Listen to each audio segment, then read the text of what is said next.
नमस्कार। आज हम बात करेंगे गॉल ब्लैडर स्टोन के बारे में।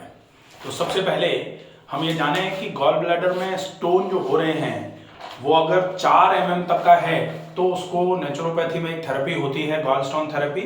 उस थेरेपी से उस स्टोन को निकाला जा सकता है। अगर स्टोन 4 mm से ज़्यादा का हो गया है तो लोग कहने को तो ये कहते हैं कि 9 mm, 10 mm, 12 mm के स्टोन्स हमने निकाले हैं, लेकिन ऐसे स्टोन को गॉल ब्लैडर में रखना नुकसानदायक कैसे हो सकता है, अगर वो समय से नहीं निकला तो कितना नुकसान कर सकता है, हम इस विषय में पूरा देखेंगे। और गॉल स्टोन थेरेपी अगर 4 या मैक्सिमम 5 mm का स्टोन है तो उसको कैसे निकाला जा सकता है, क्या होती है ये थेरेपी, इसके बारे में पूरा डिटेल से समझते हैं कि गॉल स्टोन होता कैसे है, इसके लक्षण क्या होते हैं और इसको सही करने का तरीका क्या है। तो सबसे पहले एब्डोमेन को 9 क्वाड्रेंट्स में जो डिवाइड किया जाता है वो इस तरीके से एब्डोमेन को 9 क्वाड्रेंट्स में डिवाइड करते हैं। ठीक है, ये होता है अम्बिलिकल पार्ट, बीच वाला। ये कौन सा होता है, इसको बोलते हैं, इसको तो अम्बिलिकस बोलते हैं, ये एपिगैस्ट्रिक। ये हो गया अम्बिलिकस, ये हो गया हाइपोगैस्ट्रिक, ये हो गया, ये लेफ्ट साइड है, ये राइट साइड है। तो ये हो गया लेफ्ट लंबर, ये राइट लंबर, ये राइट इलियक, ये लेफ्ट इलियक, और ये राइट, कौन सा है ये, राइट हाइपोकॉन्ड्रियम, क्योंकि ये रिब्स के बिल्कुल नीचे है। ये जो रिब्स होती हैं रिब्स के ठीक नीचे राइट साइड में, इसलिए राइट हाइपोकॉन्ड्रियम, और ये लेफ्ट हाइपोकॉन्ड्रियम। तो ये हो जाएंगे 9 क्वाड्रेंट्स। ये हमें आना सबसे ज्यादा जरूरी है, इसी से हम समझ पाते हैं कि कौन सा पेन है, कहां गैस बन रही है तो कहां ट्रेवल कर रही है, दर्द पेट के एब्डोमेन के किस वाले साइड में हो रहा है तो वो किस रीजन की वजह से हो सकता है, क्योंकि इन्हीं जो प्लेसमेंट्स हैं इनके हिसाब से इसमें एब्डोमिनल ऑर्गन्स प्लेस्ड रहते हैं। अब हम देखें कि अगर ये 9 क्वाड्रेंट्स हैं तो इसमें लिवर और गॉल ब्लैडर कहां रहता है। तो ये हो गया एपिगैस्ट्रिक, ये हो गया राइट हाइपोकॉन्ड्रियम, और ये है लेफ्ट हाइपोकॉन्ड्रियम। तो ये 3 चीजें जो हैं, ये यहां से लिवर जो है वो इस तरीके से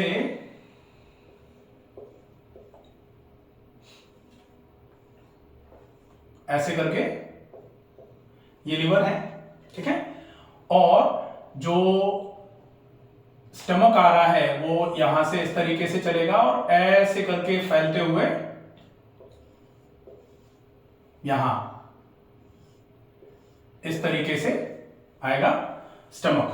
ठीक है, यहां जो है ये यहां से ऐसे और ऐसे करके ये होगा गॉल ब्लैडर। ठीक है, तो गॉल ब्लैडर बेसिकली एक पेयर शेप्ड ऑर्गन है। इतना मान लो जैसे जो छोटी नाशपाती होती है बिल्कुल वैसा वाला।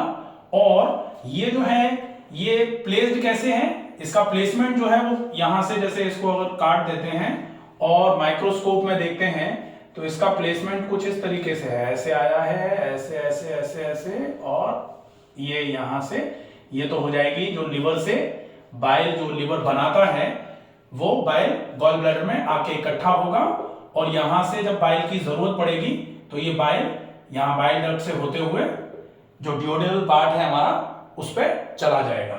ठीक है, और यहां होता है पैनक्रियाज, हेड ऑफ पैनक्रियाज, ये बॉडी ऑफ पैनक्रियाज, और इसके बाद यहां होती है स्प्लीन इस तरीके से।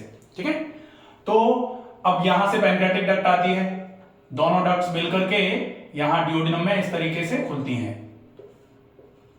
ठीक है, अब हम देखते हैं कि ये जो गॉल ब्लैडर में स्टोन बनते हैं वो बन जाएं, बनने का कारण क्या होगा, और अगर बन गए हैं तो ये निकलेंगे कैसे।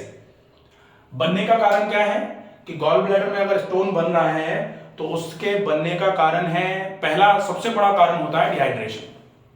डिहाइड्रेशन अगर रहेगा तो गॉल ब्लैडर में स्टोन बन सकता है।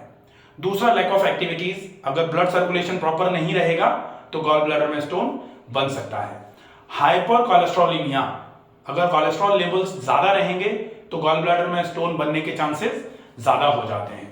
अगर आपके लिवर की एफिशिएंसीज डल हो रही हैं तो फिर भी आपके गॉल ब्लैडर में स्टोन बनने के चांसेस बन जाते हैं। बहुत लंबे समय से आपको कॉन्स्टिपेशन रहता है, एब्डोमिनल डिस्कंफर्ट रहता है, या बहुत लंबे समय से इंडाइजेशन रहता है, ये भी एक रीजन हो सकता है जो आपके गॉल ब्लैडर में स्टोन बनाने का एक कारण बनेगा।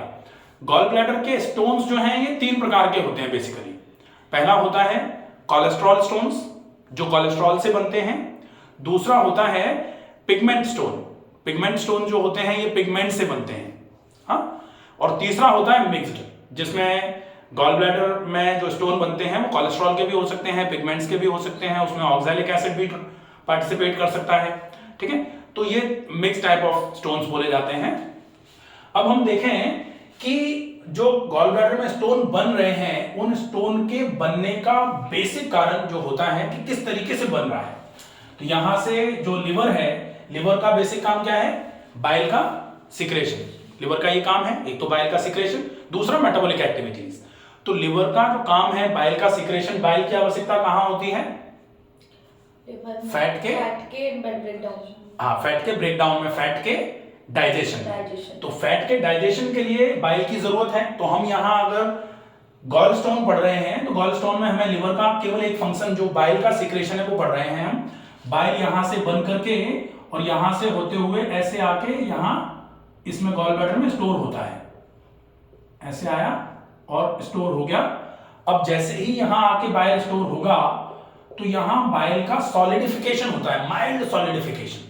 जो बाइल बिल्कुल थिन लिक्विड के रूप में निकल करके आके यहां रुकता है, तो गॉल ब्लैडर में आने के बाद इस बाइल का थोड़ा सॉलिडिफिकेशन होता है। और ये सॉलिडिफिकेशन अगर कहीं एक्स्ट्रा हो गया थोड़ा सा भी, तो यही बाइल जो होता है, बाइल बेसिकली क्या है? कॉले मतलब बाइल होता है, हाँ। कोलेस्ट्रॉल जो है ना वो थिक बाइल को ही कोलेस्ट्रॉल बोलते हैं। तो अगर ये जो बाइल है ये थिक हो गया और उसकी वजह से जो यहां स्टोन बनेगा उस स्टोन को बोला जाएगा कोलेस्ट्रॉल स्टोन, ठीक है।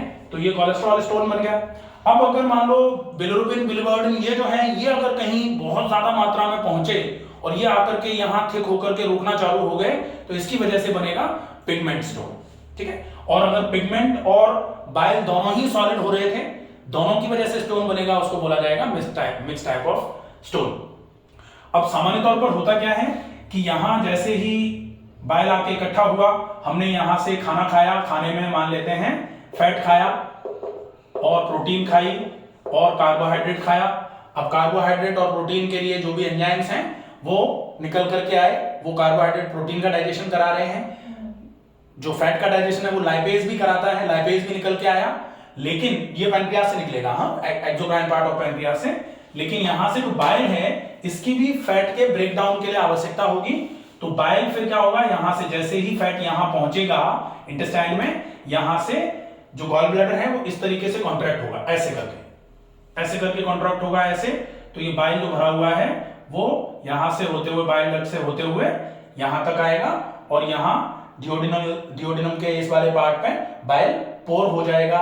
बाइल फिर फैट के साथ मिलेगा, फैट का ब्रेकडाउन कर पाएगा और फैट के डाइजेशन में हेल्प करेगा, ठीक है। ये सामान्य काम था।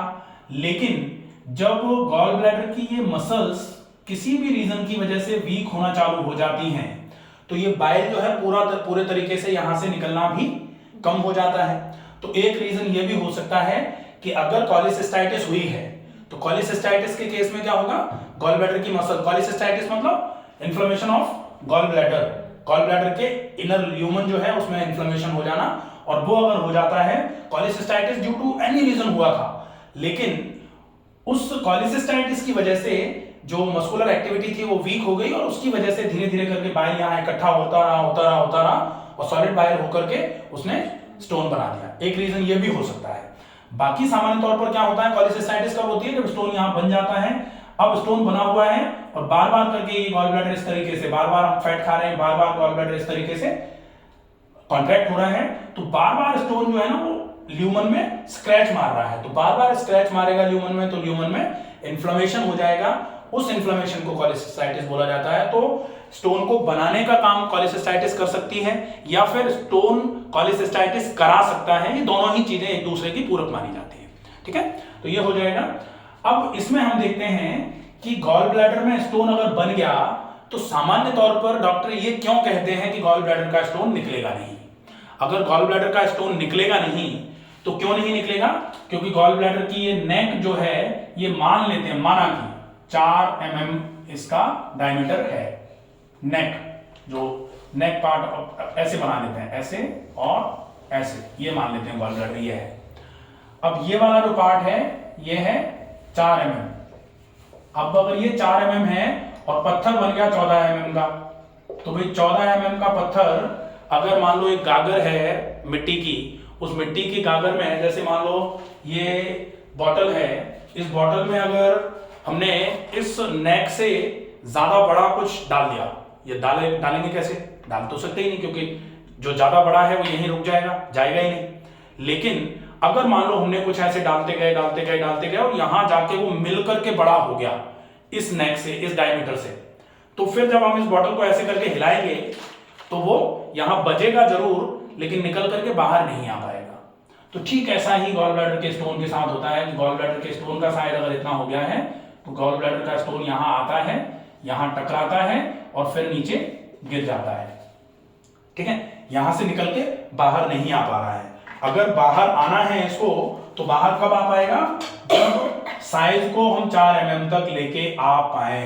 और गॉल ब्लैडर एक ऐसी एंटिटी है कि यहां तक पहुंचने में चीजों को बड़ा मुश्किल होती है, तो यहां अंदर अगर कुछ पड़ा हुआ है तो उस पर कार्बोनेटिव एक्टिविटी ज्यादा नहीं हो पाती है, इसलिए ऐसा बोला जाता है कि सामान्य तौर पर गॉल ब्लैडर के साइज में भी रिडक्शन नहीं होता है, सामान्य तौर पर ऐसा बोला जाता है। हालांकि कुछ लोग कहते हैं कि हमारे एक पेशेंट का 18 mm था, हमारे भी पेशेंट है एक, उनका भी लगभग 18-19 mm का स्टोन जो है 14 mm का हो गया, और वो क्या ले रहे हैं, वो ले रहे हैं गुड़हल के पत्ते का पाउडर और हरड़ का पाउडर, 1 चम्मच गुड़हल के पत्ते का पाउडर, 1/4 चम्मच हरड़ का पाउडर मिलाकर के सवेरे शाम ले रहे हैं। उससे वो कह रहे हैं, उनके पास प्रूफ है कि पहले सोनोग्राफी कराई थी लगभग 1.5 महीने पहले, तब 18-19 mm था और अब जो है ना वो 14 mm के आसपास का हो गया है पत्थर। तो अगर 18-19 से 14 हुआ है तो हो सकता है 14 से 13 भी आए, 13 से 8 भी आए, 8 से जिस समय 4 पे आ जाएगा उस समय फिर हम नेचुरोपैथी में जो गॉलस्टोन थेरेपी होती है उसको करके उस पत्थर को निकाल सकते हैं। ठीक है, तो क्यों नहीं निकल पाएगा, क्योंकि ये जो जहां से निकलना है वो अगर छोटा है और जहां पत्थर पड़ा हुआ है वो पत्थर अगर बड़ा हो गया है तो निकलने में दिक्कत आती है। इसलिए हम क्या करते हैं, इसलिए यहां से इसको काट करके गॉल ब्लैडर को बाहर कर दिया जाता है और ये सीधा जोड़ दिया जाता है। यहां से जो बाइल आ रहा है वो सीधा आंत में जाएगा और जब जरूरत है तब जाएगा, जब जरूरत नहीं है तब भी जाएगा। तो फिर अब बाइल की जब जरूरत नहीं है, फैट नहीं आया है, उस समय अगर यहां बाइल आएगा तो फिर बाइल इंटेस्टाइन में जाकर के इंटेस्टिनल एरिया को हैवी करना चालू कर देगा, पेट भारी होना चालू हो जाएगा, एसिडिटी होना चालू हो जाती है। जो लोग गॉल ब्लैडर को निकलवा देते हैं उनके पेट में भारीपन रहता है, उनको एसिडिटी ज्यादा होती है, एब्डोमिनल फुलनेस रहती है, हमेशा पेट ऐसा लगेगा जैसे फूल सा रहा है, ऊपर की तरफ उबाक सी आ रही है। ये गॉल स्टोन के केस में जब कॉलेसिस्टेक्टमी बोला जाता है इसको, गॉल ब्लैडर को निकलवाना, उसके बाद सामान्य तौर पर जितने भी पेशेंट आते हैं उनकी ये समस्या रहती है।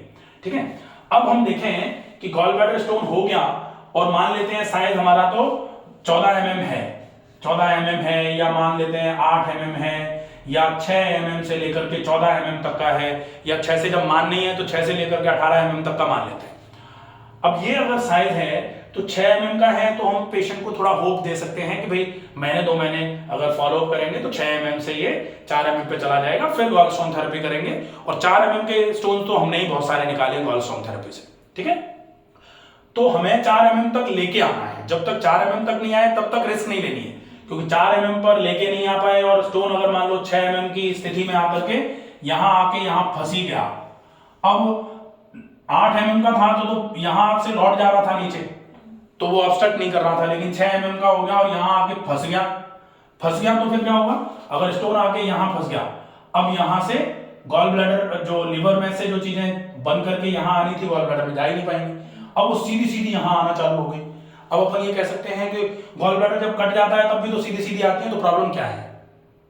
कोई प्रॉब्लम नहीं थी। लेकिन नेक पर से ट्रेवल करते करते अगर वो आके यहां फंस गया फिर तो प्रॉब्लम आ जाएगी। क्यों आ जाएगी? क्योंकि जब तक गॉल ब्लैडर की नेक पर था तब तक ठीक था, क्योंकि यहां से निकल के बाइल ऐसे आ रहा था। लेकिन अगर वो यहां आके फंस गया तो बाइल ना तो यहां जा पाएगा, यहां भर भी जाएगा तो गॉल ब्लैडर फैल जाएगा, फूल जाएगा, और उसके बाद बाइल जो है इंटेस्टाइन में नहीं पहुंच पाएगा, तो फिर वो हेपेटाइटिस का भी रीजन बनेगा, वो कॉलिसिस्टाइटिस भी कराएगा, वो ऑब्स्ट्रक्टिव जॉइंटिस भी कराएगा। मतलब जॉइंटिस होगी जिसमें बिलिरुबिन बिलिवर्डिन दोनों लेवल बढ़ेंगे, लेकिन ऑब्स्ट्रक्टिव होगी जिसको बोला जाता है पोस्ट हेपेटिक जॉइंटिस। ये हम जॉइंटिस पढ़ेंगे तब अभी देख लेंगे, ठीक है। अब हम देखेंगे कि इस गॉल ब्लैडर के स्टोन को निकालने का तरीका क्या है।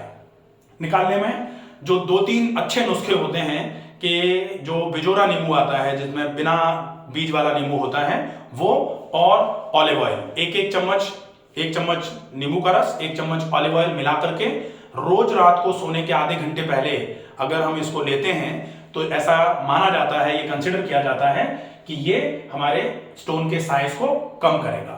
फिर हम कोलेस्ट्रॉल का इंटेक जितना कम करते हैं उतना अच्छा है। कोलेस्ट्रॉल लेवल्स, अगर हमारा कोलेस्ट्रॉल बढ़ा हुआ था तो उस लेवल को हमें कम करना पड़ेगा। स्टोन का साइज अगर कम करना है तो लैक ऑफ एक्टिविटीज का, अगर हमारा रूटीन था, हम व्यायाम नहीं कर रहे थे, व्यायाम की कमी के चक्कर में अगर हमारा वजन बढ़ रहा था तो हमें उसको कम करना पड़ेगा। तो धीरे धीरे करके वो भी एक ट्रीटमेंट हो सकता है कि आपका जो गॉल ब्लैडर का स्टोन है उसका साइज धीरे धीरे करके कम हो जाए। ब्लड सर्कुलेशन बढ़ाओ पूरी बॉडी में, तो ब्लड सर्कुलेशन बढ़ाने के लिए प्राणायाम कर सकते हैं। पसीना निकालो पूरी बॉडी में, जिसके लिए हम दौड़ सकते हैं, टहल सकते हैं, सूर्य नमस्कार कर सकते हैं, आसन कर सकते हैं, प्राणायाम कर सकते हैं, जो करना है करें, वो बहुत अच्छा रहेगा। नेचुरोपैथी में हम एलिमिनेटिव प्लान रखेंगे। एलिमिनेटिव प्लान मतलब आंतों को साफ करेंगे। फिर हम पसीना निकालने के लिए स्टीम बाथ, सन बाथ या जो भी ट्रीटमेंट हो सकते हैं गर्म वाले वो दे सकते हैं। मसाज करा सकते हैं जिससे त्वचा के जो रोम क्षेत्र हैं वो खुलते हैं, तो पसीना निकलेगा, तो शरीर में से गंदगियां निकलेंगी, तो एलिमिनेशन का प्लान फॉलो करा सकते हैं। डाइट में हम कोशिश करें कि न्यूट्रिएंट से रिच डाइट लें जिसमें विटामिन मिनरल्स अच्छी मात्रा में हो, और साथ में हम बहुत ज्यादा फैट का इंटेक नहीं करें, इसका ध्यान रखें, ठीक है। इसके बाद जो नुस्खे होते हैं, नुस्खे में हमने एक तो ले लिया नींबू का रस और जैतून का तेल। दूसरा मैंने अभी बताया था जो बहुत अच्छा इफेक्टिव लग रहा है, जिसमें आपका एक तो गुड़हल के पत्ते का पाउडर और हरड़ का पाउडर। गुड़हल के पत्ते का पाउडर 1 चम्मच, हरड़ का पाउडर 1/4 चम्मच, दोनों को मिला करके सवेरे शाम नाश्ते के पहले और शाम के खाने के पहले ले सकते हैं। ये एलिमिनेशन का ही काम कराएगा, लेकिन ये एविडेंस्ड है कि ये काम कर रहा है, तो अपन इसको भी ले सकते हैं, बहुत अच्छा रहेगा। अब हम देखते हैं गॉलस्टोन थेरेपी। गॉलस्टोन थेरेपी में हम क्या करते हैं, लगभग पहले एलिमिनेशन करा लिया, पेट बिल्कुल साफ हो गया, उसके बाद हम 3 दिन तक सेब के जूस पर रखते हैं पेशेंट को। सेब का जूस सवेरे, दोपहर और शाम को दिया, बाकी पूरे दिन में खूब सारा पानी पिलाया। अगर पेशेंट को ज्यादा भूख लग रही है तो फल दे सकते हैं, फल में हम उसको सीजनल फल या फिर पपीता दे सकते हैं। इसके बाद जब 3 दिन कंप्लीट हो जाएंगे तो फिर चौथे दिन हमने सवेरे सेब का जूस दे दिया, दोपहर में हमने उसको कुछ ऐसा जो उसके लिए थोड़ा लैक्सेटिव होगा, जैसे हम पपीता दे सकते हैं, बहुत अच्छा रहेगा।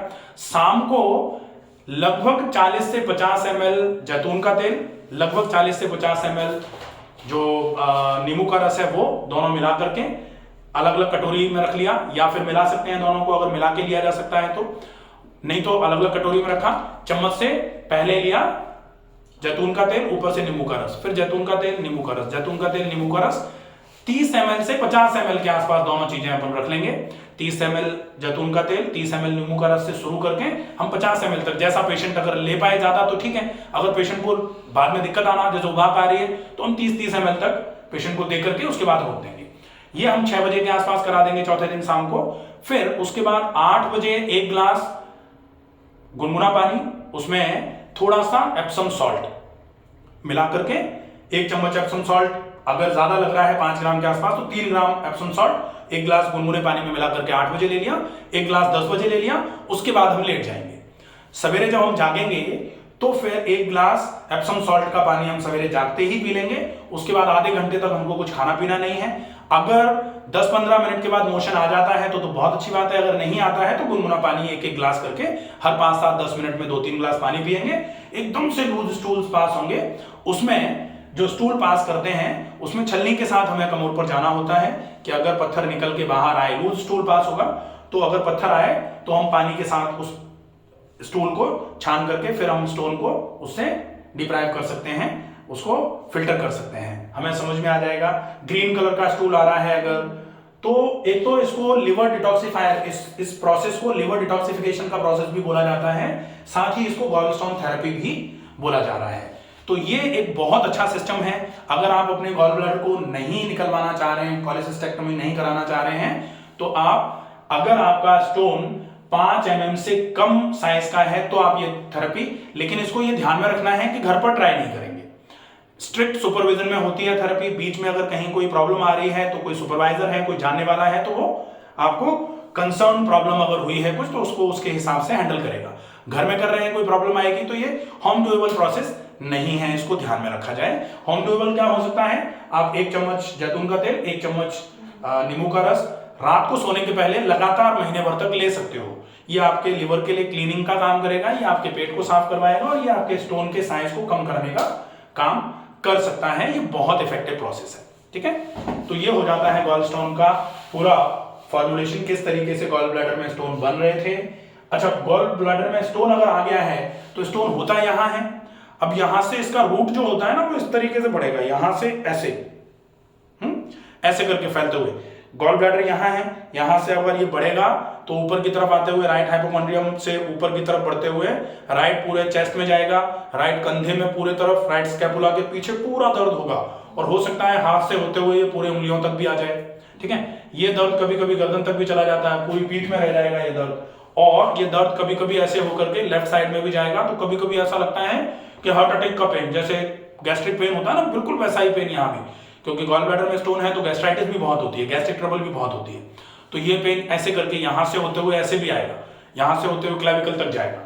तो ये अगर क्लासिकल फीचर्स समझ में आ रहे हैं, और ये पेन जो है ये सामान्य तौर पर गॉल ब्लैडर में स्टोन जो है फीमेल को ज्यादा होते हैं। क्लासिकल साइन जो हो सकता है ना, फीमेल को पेन अगर रात को खाना खाने के 3 घंटे के बाद बहुत ज्यादा आ रहा है और पेन का कोर्स अगर ये है, तो एक चांस हो सकता है कि इसको डिफरेंशियल डायग्नोसिस में हमें गॉल स्टोन भी रखना चाहिए कि भाई गॉल स्टोन भी हो सकता है, ठीक है। फीमेल को ज्यादा होता है, प्रोमिनेंसी जो है इसकी नाइट में ज्यादा है, नाइट में ज्यादा एग्रेवेट होता है। पेन का कोर्स ये रहता है, पीछे की तरफ स्कैपुला में भी आएगा राइट साइड में। ये इसके क्लासिकल साइंस होते हैं, ठीक है। इससे रिलेटेड अगर कुछ और समझ में नहीं आया हो तो कमेंट बॉक्स में लिख करके पूछ सकते हैं, जो भी क्वेश्चंस होंगे उनका आंसर दिया जाएगा, ठीक है।